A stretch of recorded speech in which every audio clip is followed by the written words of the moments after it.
Hello everyone. आज हम odd on aggression earn करेंगे और ये ओड जो है दो पेपर होने हैं आगे, एक एलटी ग्रेड का और एक फर्स्ट ग्रेड का। फर्स्ट ग्रेड होना है आपका आरपीएससी में और एलटी ग्रेड आपका होना है यूपीपीएससी में, यानी ये यूपी बोर्ड का है और ये राजस्थान बोर्ड का है। तो इन दोनों के सिलेबस में जॉन कीट्स का ये जो ओड है ये आया हुआ है।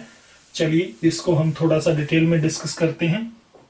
तो ये जो वीडियो रहेगी, क्योंकि ओड एक काफी लंबी पोम होती है, इसमें 5 सेक्शंस हैं और हर सेक्शन में 10-10 लाइंस हैं, तो 50 लाइंस की ये पोम है, थोड़ी सी बड़ी है। पहले इसकी इंट्रोडक्शन पे बात करेंगे, कैसे क्या हुआ, पोएट ने कब लिखा, क्या कुछ इसकी बैकग्राउंड थी वो डिस्कस करेंगे और उसके बाद हम इस पूरी की पूरी पोम को डिटेल में डिस्कस करेंगे। So let's get started. Odd on aggression earn जो थी वो 1819 में पोएट ने लिखी और मंथ था मई, और सिर्फ 1819 में उन्होंने 6 ओड लिखे थे। 6 में से सिर्फ ओड ऑन अग्रेशन अर्न पर ही उन्होंने डेट डाली थी और किसी पे डेट भी नहीं डाली। और वो जो 6 ओड उन्होंने लिखे थे वो मैंने उस साइड लिख दिए हैं आपके लिए। आप ये नोट्स साथ साथ बनाते चलें, क्योंकि मैं थोड़ा सा इस वीडियो में ज्यादा ही आपको देना चाहता हूं और थोड़ा फास्ट करेंगे, क्योंकि पिछला वीडियो काफी लंबा हो गया था, 2 घंटे के करीब। तो थोड़ा सा इसको छोटा करेंगे और ये पार्ट्स में आपके पास ये वीडियो आएगी। तो ये इसकी सीक्वेंस थी। ज्यादातर जो स्कॉलर्स मानते हैं, वैसे तो रिटन में कहीं हमारे पास एविडेंस नहीं है कि यही सीक्वेंस थी, लेकिन जो स्कॉलर्स के ओपिनियन के बेस पे जो सीक्वेंस बनी है वो ये है। उसको याद करने का तरीका मैं आपको बता देता हूं, बहुत ही इजी है। 1819 में जो 6 ओड उन्होंने लिखे थे, देखिए सबसे पहला जो ओड है, ओड टू साइकी, PSYCHE, और लास्ट जो ओड था वो था ओड टू ऑटम। ओके, बीच का जो ओड था वो हमारे सिलेबस वाला ओड है, ग्रेशियन अर्न वाला। ओके, ग्रेशियन अर्न, और ग्रेशियन अर्न से पहले उन्होंने लिखा ode to nightingale. Okay, nightingale, और नाइटिंगेल और ग्रेशियन अर्न के जो बाद लिखा वो लिखा था मेलेंकली वाला, ode to ode on melancholy. अब एक जो 6th ओड बच गया, ये हुआ पहला, दूसरा, तीसरा, चौथा और 5वां। 5 ओड तो ये हुए। छठा जो ओड था वो था ओड ऑन इंडोलेंस, और ओड ऑन इंडोलेंस ये उन्होंने मार्च के मंथ में लिख दिया था और ये ग्रेशियन अर्न से पहले लिखा गया है। लेकिन क्योंकि ये इतना इंपॉर्टेंट नहीं है, इसलिए मैंने इसके ऊपर ये स्टार सा बना रखा है। ये ज्यादा इंपॉर्टेंट नहीं है, इसको इन इंपॉर्टेंट ओड्स में नहीं रखते।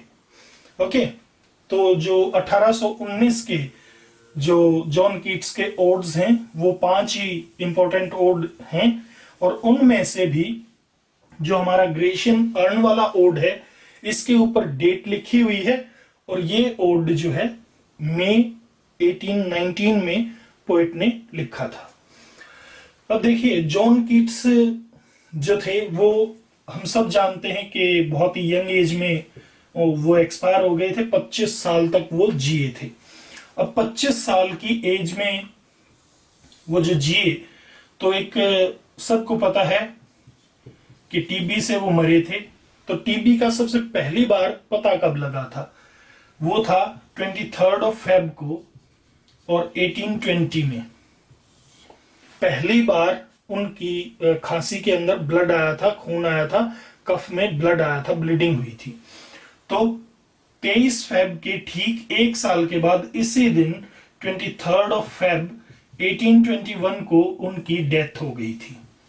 ओके, ये डेथ हो गई थी, और कंप्लीट जो उनका लाइफ स्पैन है वो 25 साल 25 years 3 महीने 3 months, ओके। और ये जो 23 दिन है फरवरी के, ये 23 days, ये जो है उनका लाइफ स्पैन है कंप्लीट। तो 23 दिन तो ये निकाल देते हैं। अब इससे पहले जो 3 महीने हैं वो 3 महीने आप निकालिए, जैन, दिसंबर और नवंबर। तो अक्टूबर 31 अक्टूबर 1795 को इनका बर्थ हुआ था, ये इनकी बर्थ डेट है, ओके। तो ये जो है पोइट के बारे में, थोड़ा सा लाइफ के बारे में मैंने बताया कि कितने दिन वो जिंदा रहे, कब उनको जो है टीबी का पता लगा। अब बात करते हैं थोड़ा सा पोम के बारे में कि ये odd on a Grecian earn जो है वो क्यों इंपॉर्टेंट है और ऐसा क्या इसके अंदर है। सबसे पहली बात तो ode on a Grecian urn in 2 famous लाइनों की वजह से बहुत पॉपुलर हुई। Beauty is truth, truth beauty, that is all, ye know on earth, and all ye need to know, यानी सुंदरता ही जो है वो सच है और सच ही सुंदर है, और यही एक चीज है जो आप धरती पर जानते हैं या आपको जानने की जरूरत है। यानी सिर्फ एक ही बात सब कुछ है, वो है सुंदरता सच्चाई है, और सच्चाई ही सुंदरता होती है। तो इसकी वजह से जो है ये बहुत ही फेमस हो गई है ये पोम, और इसको बहुत सारे क्रिटिक्स ने, सब ने मीन्स इस लाइन को सराहा है, ये 2 लाइनों को। अब बात करते हैं कि उस साल ऐसा हुआ क्या कि पोएट ने 6 ओड लिख दिए। जॉर्ज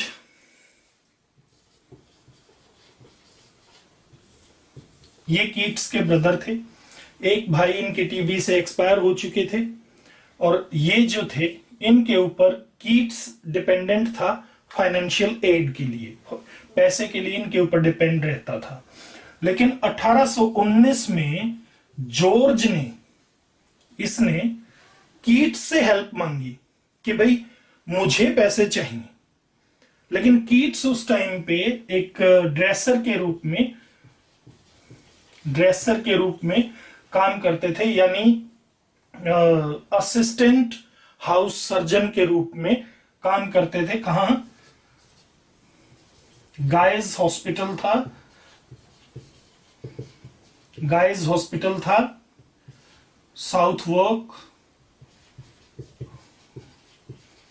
साउथवर्क लंदन में, ओके। यहां पर कीट्स जो है ड्रेसर की तरह काम करते थे। तो ये जो है जॉर्ज की हेल्प नहीं कर पाए और इस चीज से बड़े दुखी हुए। तो इन्होंने क्या किया, 1819 में ये ड्रेसर वाली जॉब जो है वो छोड़ दी 1819 में, और पूरी तरह से वो मुड़ गए पोएट्री की तरफ कि मैं तो सिर्फ और सिर्फ पोएट्री ही लिखूंगा।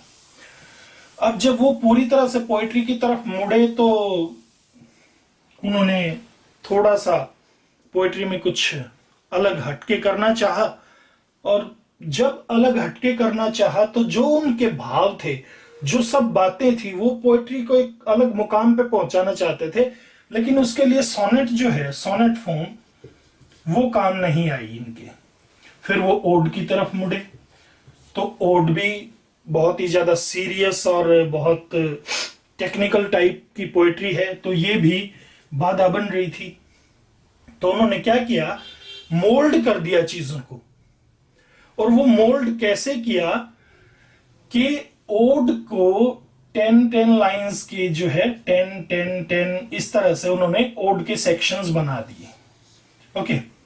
और इसके अंदर जो शेक्सपियरियन सोनेट है हमारा, जो शेक्सपियरियन सोनेट, उसकी फर्स्ट 4 लाइंस की, इसमें जो फर्स्ट 4 लाइंस हैं जिसे हम कपलेट भी क्वार्ट्रेन कह सकते हैं, तो क्वार्ट्रेन की जो है वो राइम स्कीम उठाई शेक्सपियर वाली, ए बी, ओके। और जो नीचे सेस्टेट बचा, क्योंकि 4 लाइनें तो ये ले ली, बाकी जो 6 लाइनें बची जिसे हम सेस्टेट कहते हैं, आपको पता है जो उसमें बोलते हैं हम अपना क्या होता है सोनेट में, तो सोनेट में सेस्टेट होता है हमारा 6 लाइनों वाला, ऑक्टेव होता है हमारा ऊपर वाला पार्ट जो 8 लाइनों का होता है।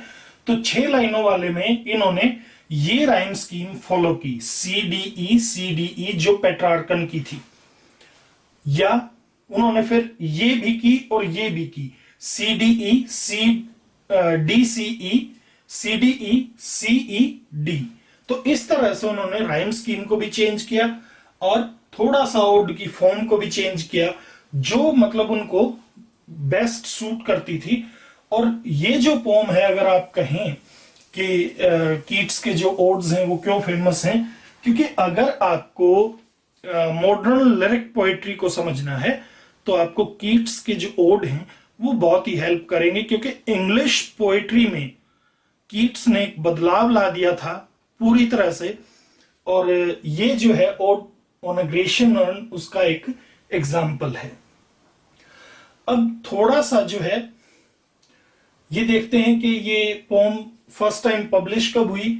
फर्स्ट टाइम ये पब्लिश हुई थी 1820 में, और मैगजीन का नाम था annuls of the fine arts. Annuls का अर्थ होता है या तो year by year official record हो किसी चीज का, या एनल्स जो है वो जो जर्नल्स होते हैं आपके, जो भी एजुकेशन से रिलेटेड जो जर्नल्स होते हैं, एकेडमिक जो जर्नल्स होते हैं, उनके टाइटल्स में एनल्स वर्ड को यूज करते हैं। आप एनल्स का मीनिंग देख लेना, आपको समझ आ जाएगा।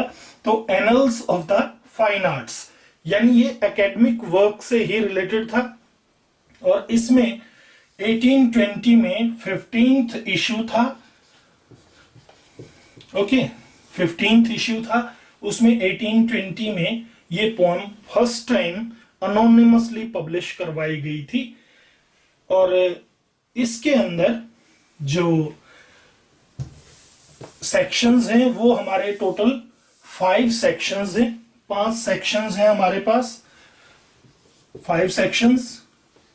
एवरी सेक्शन कंटेन्स 10 लाइन्स, जिसमें पहली जो 4 लाइनें हैं जो हमारा क्वार्टरन है उसमें ए बी ये राइम स्कीम है, और जो लास्ट की 6 लाइन्स हैं जो सेस्टेट है उसमें ये भी है, ये भी है और ये भी है, यानी C D E C D E C D E D C E C D E और सी ई डी।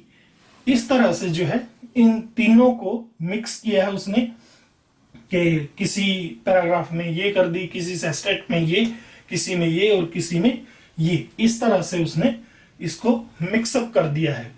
तो अब नेक्स्ट जो पार्ट है हमारा, उसमें हम इस कंप्लीट ओड की समरी को डिस्कस करेंगे, और उसके बाद फिर लाइन वाइज एक एक लाइन जो है वो हम समझेंगे। तो see you in the next part. Till then, bye bye, enjoy this video.